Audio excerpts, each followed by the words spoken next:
ہم سجدہ سہو سے متعلق گفتگو کریں گے۔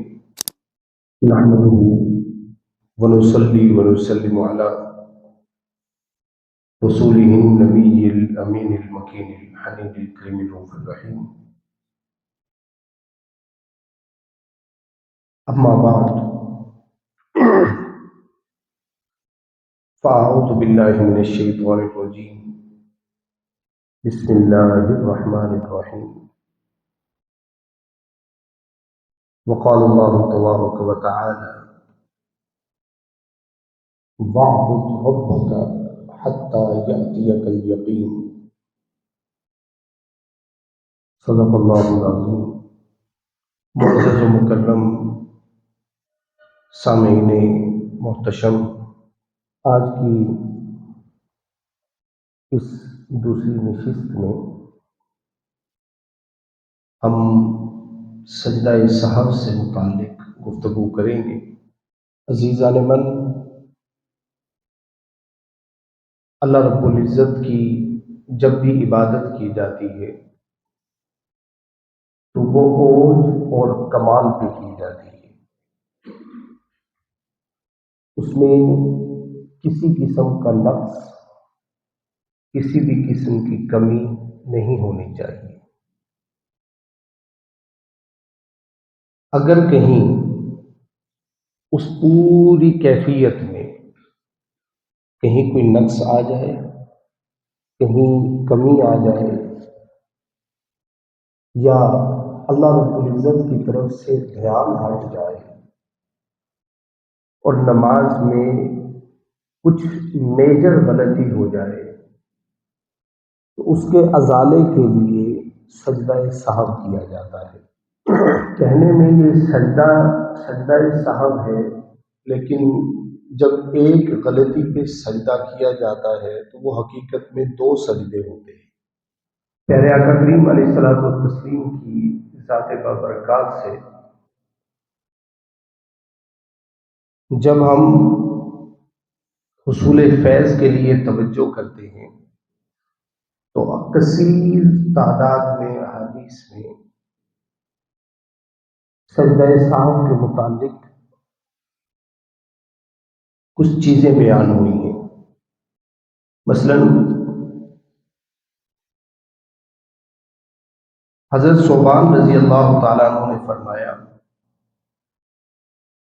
کہ ہر سہو کے لیے، یعنی ہر بھول چوک اور غلطی کے لیے سلام کے بعد دو سجدے کرنے ہوں گے۔ حضرت عبداللہ ابن عباس رضی اللہ تعالیٰ عنہ فرماتے ہیں کہ پیارے آقا کریم علیہ الصلوۃ والتسلیم نے ظہر کی نماز ادا فرمائی تو نماز میں 4 رکعت کی بجائے 5 رکعت ادا ہو گئی۔ تو پیارے آقا کریم علیہ الصلوۃ والتسلیم نے سلام کے بعد سہو کے 2 سجدے کیے ہیں۔ حضرت عبداللہ ابن مسعود رضی اللہ تعالیٰ عنہ فرماتے ہیں کہ جس شخص کو اپنی نماز میں شک ہو جائے، یہ یاد نہ ہو کہ 3 رکعت پڑھی ہیں یا 4 رکعت پڑھی، تو وہ اپنے ذہن میں ایک بات پختہ کرے، ایک بات پہ ٹھہر جائے، دماغ کو کسی ایک پوائنٹ کے اوپر لے آئے، 3 یا 4، یا جہاں اس کا دماغ اٹک جائے وہ اپنے پوائنٹ کے اوپر ٹھہرے، سوچے، اور اس کے بعد سلام کے بعد 2 سجدے کرے۔ اسی طرح حضرت عمران بن حسین رضی اللہ تعالیٰ عنہ کی روایت ہے کہ آقا کریم علیہ الصلوۃ والتسلیم نے سلام کے بعد 2 سجدے کیے۔ اسی طرح یہ بے شمار احادیث موجود ہیں۔ مقصد یہ کہ اگر کوئی ایک غلطی آئے ایک غلطی پر دو سجدے کرنے ہوں گے، اس کو سجدہ سہو کہا جاتا ہے۔ سہو کا مطلب، لفظی مطلب غلطی ہے، کہ اگر کوئی بھول گیا، غلطی اس سے ہو گئی، تو اس کے تدارک کے لیے اس کو اللہ کے حضور ایک غلطی کے بدلے میں دو سجدے کرنے ہوں گے۔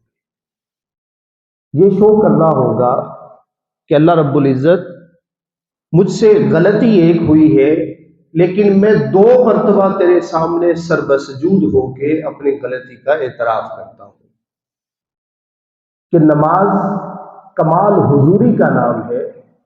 اس حضوری میں اگر کہیں تھوڑا سا بھی فرق آ گیا تو مولا، میں نے تیرے سامنے جھکنے میں دیر نہیں کرنی، فوراً جھکوں گا۔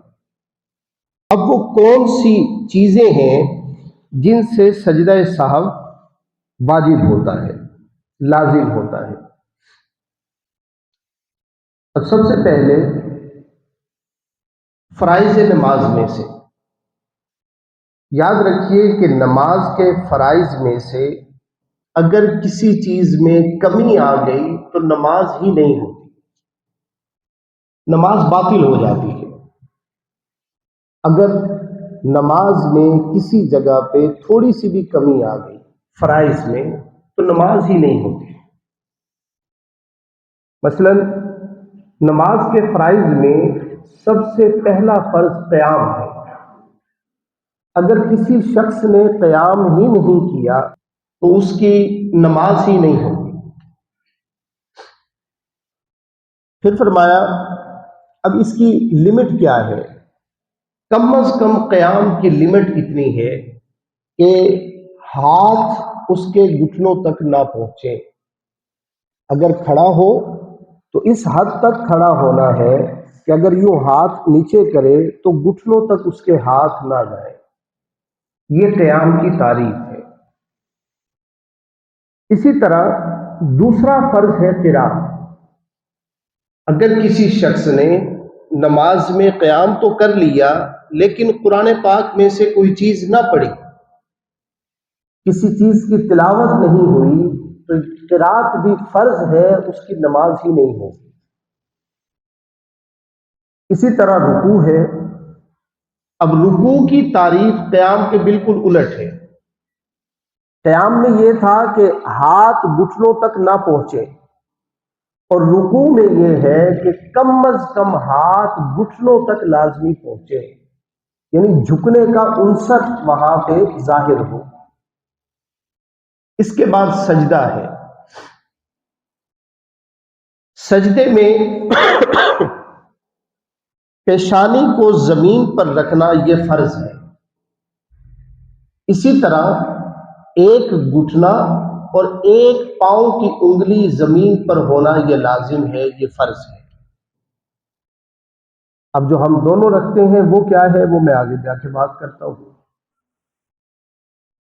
اسی طرح قعدہ اخیرہ، یعنی اگر 2 رکعت پڑھ رہے ہیں تو دوسری رکعت، اگر 4 رکعت پڑھ رہے ہیں تو چوتھی رکعت قعدہ اخیرہ میں بیٹھنا، اور اتنی دیر بیٹھنا کہ التحیات پڑھی جا سکے، یہ فرض ہے۔ اور ایک اور ہے جسے کہا جاتا ہے خروج بصنعہ، یہ چھٹی چیز ہے، فرائض میں نہیں ہے لیکن نماز کے لیے لازم ہے، کہ باہر کی کسی شے میں نمازی اپنے آپ کو انوالو نہ کرے۔ فار ایگزامپل کوئی باہر سے آیا، اس نے السلام علیکم کہا اور اس نے وعلیکم السلام کہہ دیا تو نماز باطل ہو جائے گی۔ یا کوئی شخص آیا ہے، نماز کے دوران ہی اس نے السلام علیکم کہہ دیا تو اس کی نماز باطل ہو گئی۔ اسی طرح کسی نے نماز میں کسی کو چھینک آئی، اس نے الحمدللہ کہا اور اس نے نماز میں جواب دے دیا یرحمک اللہ، تو اس کی نماز باطل ہو گئی کہ اس نے نماز کے باہر کے امور میں اپنے آپ کو شامل کر لیا۔ یہ فرائض کے درجے میں چلا جاتا ہے۔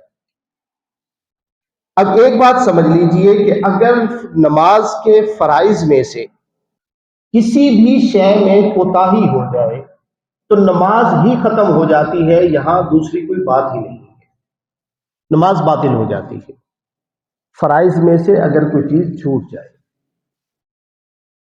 اور اب آ جاتے ہیں واجبات نماز۔ اصل سجدہ صاحب کے جو مسائل ہیں وہ واجبات سے ریلیٹڈ ہیں۔ اب حکم کیا ہے کہ اگر نماز کے واجبات میں سے کوئی واجب چھوٹ جائے، نمبر ایک، کوئی واجب چھوٹ جائے، نمبر دو، کوئی واجب 2 مرتبہ ادا ہو جائے، جو میں آگے بیان کروں گا، یا پھر تیسری چیز یہ ہے کہ کسی واجب کو مؤخر کر دے، اس کے اندر تاخیر ہو جائے، تو ان تینوں صورتوں میں سجدہ صاحب واجب ہوگا۔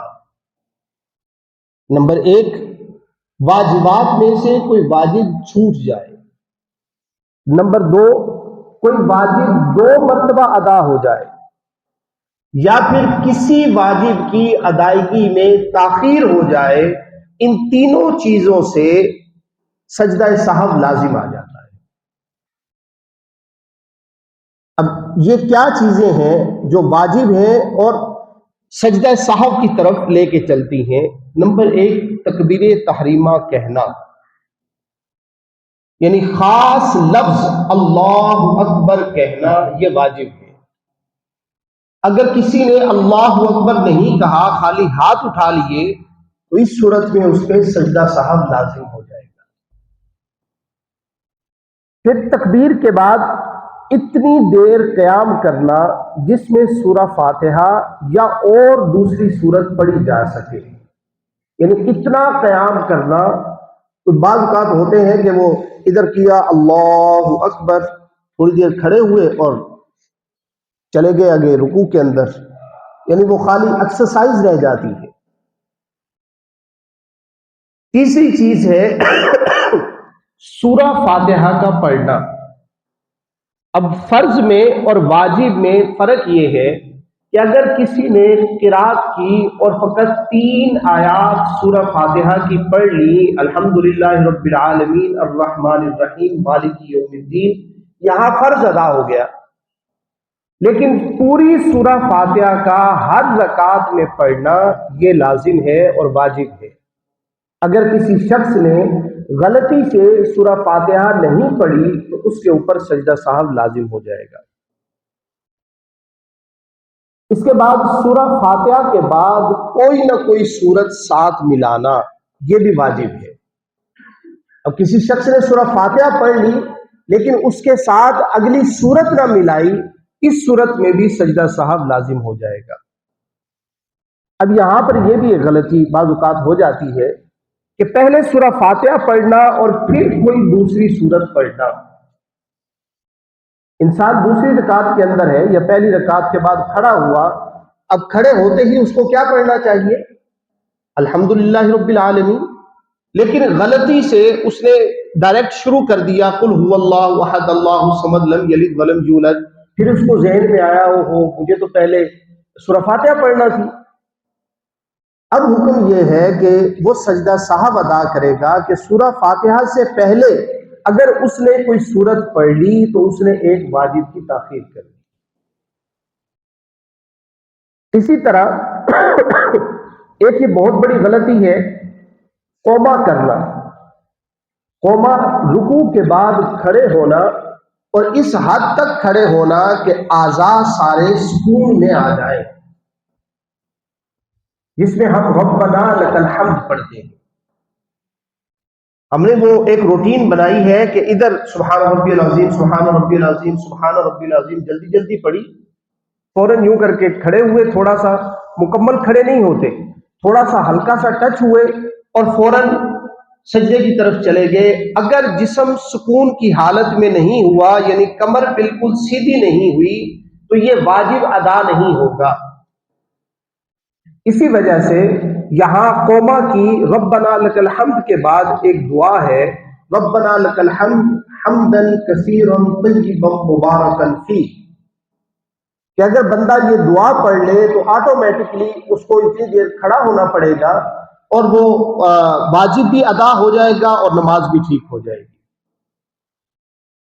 اسی طرح سجدے میں دونوں ہاتھ، دونوں گھٹنے، دونوں پاؤں اور ناک کا زمین پہ لگنا، یہ غلطی اکثر اوقات نوجوانوں سے ہوتی ہے کہ سجدے میں پاؤں دونوں زمین سے اٹھ جاتے ہیں۔ یاد رکھیے کہ واجب کیا ہے؟ دونوں ہاتھ، دونوں گھٹنے، دونوں پاؤں اور ناک یہ زمین پہ لگنا۔ سجدے میں اکثر یہ غلطی ہو جاتی ہے کہ ہم پیشانی کو لگا دیتے ہیں لیکن ناک زمین کے اوپر نہیں لگتا، اور اگر ناک زمین کے اوپر لگا ہے، پیشانی نہیں لگی، تو ہم نے پیچھے پڑھا ہے کہ فرض کی ادائیگی نہیں ہوئی تو اس طرح نماز ہی باطل ہو جائے گی اگر پیشانی نہیں لگی۔ اگر پیشانی لگی اور ناک نہ لگا پھر سجدہ سہو لازم آ جائے گا۔ اسی طرح اتنی دیر ٹھہرنا کہ سبحان ربی العظیم اور سبحان ربی الاعلیٰ پڑھا جا سکے، اور اسی طرح جلسہ کرنا یعنی دو سجدوں کے درمیان اتنی دیر سکون کے ساتھ بیٹھنا کہ جس میں اللہم اغفر لی ورحمنی وعافنی واہدنی واجبرنی وارفعنی وارزقنی، یہ 7 دعائیں پڑھی جا سکیں، یا کم از کم اللہم اغفر لی اتنا ضرور پڑھا جا سکے، اس کو جلسہ کرنا کہتے ہیں۔ قعدہ اولا میں بیٹھنا یعنی جو اگر 4 رکعت کی نماز پڑھ رہا ہے تو جو دوسری رکعت کے اندر بیٹھنا ہے یہ بھی واجب ہے۔ اسی طرح التحیات میں بیٹھنا، پھر تشہد کے بعد فوراً تیسری رکعت کے لیے اٹھنا۔ جب آپ 4 رکعت کی نماز پڑھ رہے ہیں تو تشہد کے بعد فوری طور پہ اٹھنا یہ بھی واجب ہے۔ وتر میں دعائے قنوت کا پڑھنا، اور امام کا جب امام نماز کروا رہا ہو اس کا جب جہری نماز ہوگی اونچی آواز کے ساتھ پڑھنا، اور جب سری نماز ہوگی آہستہ آواز سے پڑھنا یہ واجب ہے۔ اگر امام سے یہ غلطی ہو جائے کہ جہری نماز میں وہ خاموش ہو کے پڑھنا شروع ہو گیا یا سری نماز میں اونچی آواز کے ساتھ اس نے پڑھنا شروع کر دیا تو یہ واجب میں خلط ملط ہو جائے گا، اس صورت میں سجدہ سہو واجب ہوگا۔ اور آخری جو اس کا واجب ہے وہ نماز کو السلام علیکم پہ ختم کرنا۔ اگر کسی نے خالی یوں منہ پھیر دیا لیکن زبان سے السلام علیکم نہیں کہا تو اس کے اوپر سجدہ سہو لازم ہو جاتا ہے۔ یہ 14 واجبات نماز ہیں۔ اگر واجبات نماز میں سے کسی واجب میں تاخیر ہو جائے، کوئی واجب چھوٹ جائے یا کوئی واجب 2 مرتبہ ادا ہو جائے تو سجدہ سہو لازم آئے گا۔ اللہ رب العزت ہمیں اپنی نمازوں کو کامل بنانے کی توفیق عطا فرمائے، اور اگر کوئی غلطی ہو جائے تو فوراً اس کا ازالہ سجدہ سہو سے کرنے کی توفیق عطا فرمائے۔ آمین بجاہ النبی الکریم۔ والسلام علیکم ورحمۃ اللہ وبرکاتہ۔